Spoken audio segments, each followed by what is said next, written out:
सीकर संभाग और नीमका थाना जिले की बहाली की मांग को लेकर चल रहा अधिवक्ताओं का क्रमिक अनशन और धरना 131वें दिन स्थगित कर दिया गया। यह निर्णय मुख्यमंत्री भजनलाल शर्मा से हुई सकारात्मक वार्ता और आश्वासन के बाद लिया गया। बार एसोसिएशन अध्यक्ष भागीरथ मल जाखड़ ने धरना स्थल पर अनशनरत अधिवक्ताओं को जूस पिलाकर अनशन तोड़वाया। उन्होंने कहा कि सरकार के आदेश का 1 माह तक इंतजार किया जाएगा। इसके बाद मांग पूरी नहीं होने पर आंदोलन की नई रणनीति बनाई जाएगी। मुख्यमंत्री ने सीकर में संभागीय आयुक्त की साप्ताहिक बेंच लगाने और अधिवक्ताओं के लिए मिनी सचिवालय में चैम्बर निर्माण की स्वीकृति देने का आश्वासन दिया है। ज्ञात हो, राज्य सरकार ने पूर्ववर्ती कांग्रेस सरकार द्वारा घोषित सीकर संभाग और नीमका थाना जिले को निरस्त कर दिया था, जिसके विरोध में 31 जनवरी 2025 से बार एसोसिएशन धरने पर था। क्या निर्णय हुआ, क्या आश्वासन मुख्यमंत्री ने? आप सबको मालूम है कि हमारा संभाग और नीमका थाना जिले को सरकार ने जो समाप्त किया था, उसके प्रोटेस्ट में हमारी संघर्ष समिति ने निरंतर 6 माह से है वो धरना वो प्रदर्शन जारी कर रखा था।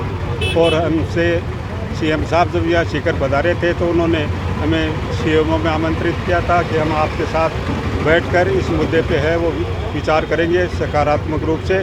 हम इतने दिनों तक उनके मीटिंग के लिए हम इंतज़ार करते रहे कि कब सीएमओ से हमें निमंत्रण मिले और हम उनके साथ बैठकर इस समस्या का समाधान के लिए कोई सकारात्मक रूप से सोचें। इसलिए लगातार 3 महीने के प्रयास के बावजूद भी हमें आमंत्रित नहीं किया गया हमारे डेलीगेशन को।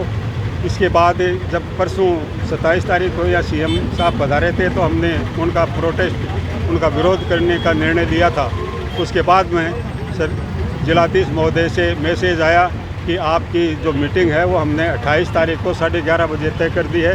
आपका प्रतिनिधिमंडल है वो सीएम साहब से मिलेगा, के बारे में सकारात्मक रूप से आपके साथ में वार्तालाप करने के लिए तैयार है। तो मैंने उनसे निवेदन किया कि सर, आप 3 महीने से हम निरंतर आपको निवेदन कर रहे हैं, आज तक टाइम नहीं दिया, तो अब कल आप मिल लेंगे, इस पर हमें कुछ संदेह हो रहा है। तो कलेक्टर साहब ने कहा कि मेरी स्वयं की सीएम साहब से बात हुई है और आप निश्चित मान लिए, हम पे विश्वास कीजिए कि आपके 28 तारीख को निश्चित रूप से इस मुद्दे पे है वो वार्तालाप होगी।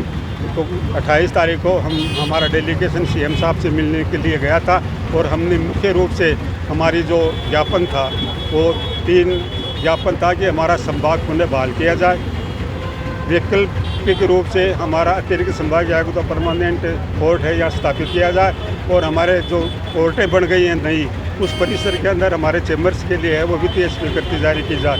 ये 3 ज्ञापन हमने सीएम साहब को दिए थे तो उन्होंने सकारात्मक रूप से कहा कि संभाग का जहाँ तक मामला है उसके लिए हम पुनर्विचार कर रहे हैं और हम आज जैसे भी नॉर्म्स के डिसीजन होगा उसके लिए तो हम आप से इस टाइम है नहीं, लेकिन जो चैम्बरों की जो स्वीकृति है वो और आपका अतिरिक्त संभागीय आयुक्त का कार्यालय है, उसके लिए उन्होंने हमें आश्वस्त किया कि निश्चित रूप से ये 2 मांगें हैं हम आपको अभी से स्वीकार कर रहे हैं। तो उनके आश्वासन पर हम विश्वास करते हुए हमने आज हमारी संघर्ष समिति की मीटिंग बुलाई थी और उस मीटिंग के अंदर सभी की आम राय ये थी कि एक बार ये जो आश्वासन दिया गया है उसको सरकार पूरा करती है या नहीं करती है, इसलिए अपन को एक बार उस पे विश्वास करके और कुछ दिनों के लिए अपन को ये आंदोलन करना है वो स्थगित रखा जाना चाहिए।